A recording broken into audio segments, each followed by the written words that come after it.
Good evening. We present the news summary. A new Institute for Education and Socio-Economic Research known as SRE was launched today. SRE is part of the University of Seychelles, UNISE, and falls under the Dean of the Faculty of Arts and Social Development. The institute was launched by the UNISE Vice Chancellor Joël Perrault at the Ansoyal campus and coincides with celebrations to mark Teachers' Week. Their ambition is to have this platform for discussions. Research facilitates informed decisions which are based on evidence, but not on guess or hearsay. And if there is a platform to share evidence, to share facts, to share solutions, this will enable a better future and more people engaged in building this future.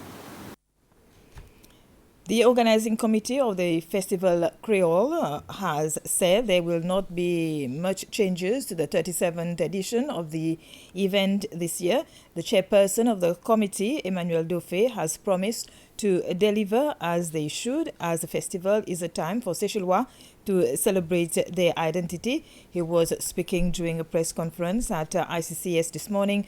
Mr. Dauphin said there will be sufficient activities in the town area to reintroduce the concept of Victoria being the Creole capital of the world. The Seychelles Revenue Commission is working on its system to improve services it offers clients and at the same time address revenue leakage. The Commission is introducing a new tax management system and is also enhancing the Asekuda wall system used by Customs Division. Starting from the end of the month, businesses will be able to register and update their information online instead of going to the Seychelles Revenue Commission offices. This will be possible through a new tax management system SRC is introducing. Once completed, the new tax management system will also allow businesses to do returns filing and processing, payment and accounting online. Furthermore, businesses will be able to track the progress of their transactions. The Commission is also working on its Asekuda World system used by Customs Division, adding new applications to the existing system already in place. The work done will introduce online payment, facilitate a single window system, and simplify certain procedures. SRC officers as well as other partners, including representatives from the private sector, got the chance to learn more about the two projects through a presentation from the GOPA consultation experts who worked on developing the systems. During his keynote address, Vice President Ahmed Afif emphasized the importance of having the two systems improved for the benefit of the country. It's important not just for customs, but it's also important for SRC. Because everything you do at customs links with businesses out there. It links with other tax returns. And the more we talk to each other, the more the systems integrate, the better information government has, the more revenue we collect with less effort, and therefore the more development we can carry out having received the money. The two projects are getting technical and financial support from the European Union under the 11th Economic Development Fund. The two projects are expected to be completed by May 2024. The Seychelles Fishing Authority says it is imposing a 3-year moratorium and quotas on the fishing of certain species of sea cucumbers. It also announced during a press conference this morning that the new fishing season opens on the 15th of this month until the 14th of June next year. Last year, more than 41 tons of dried sea cucumber, representing more than 241 pieces, were exported mainly to the Asian market.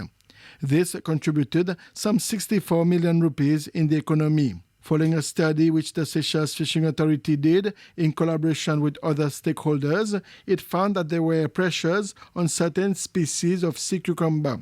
It has decided, therefore, to impose a moratorium of 3 years on the fishing of species like white tea fish.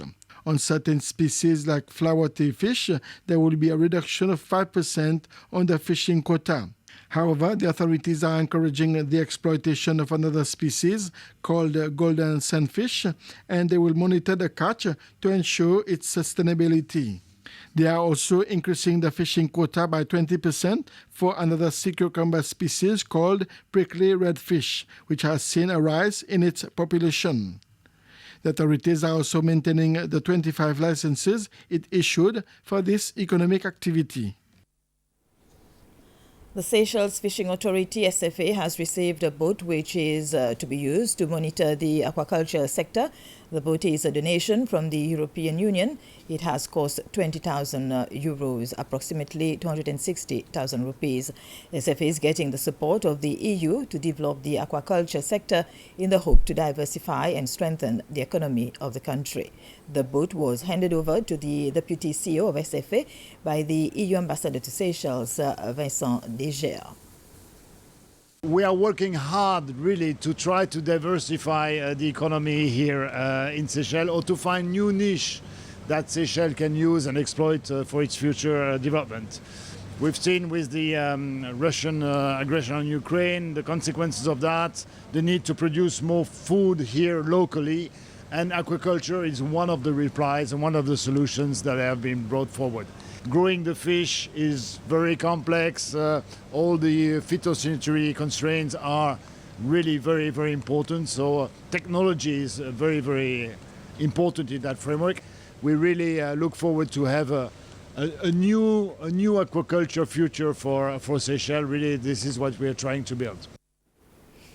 And in Thailand, at least 34 people have been killed in a gun and knife attack by a former police officer at a preschool daycare center. Police say the armed man killed himself and his family after a manhunt. Children and adults are among the casualties. Police say the attacker shot and stabbed his victims before going on the run. A motive is yet to be established. This was the news summary. Thank you for your attention.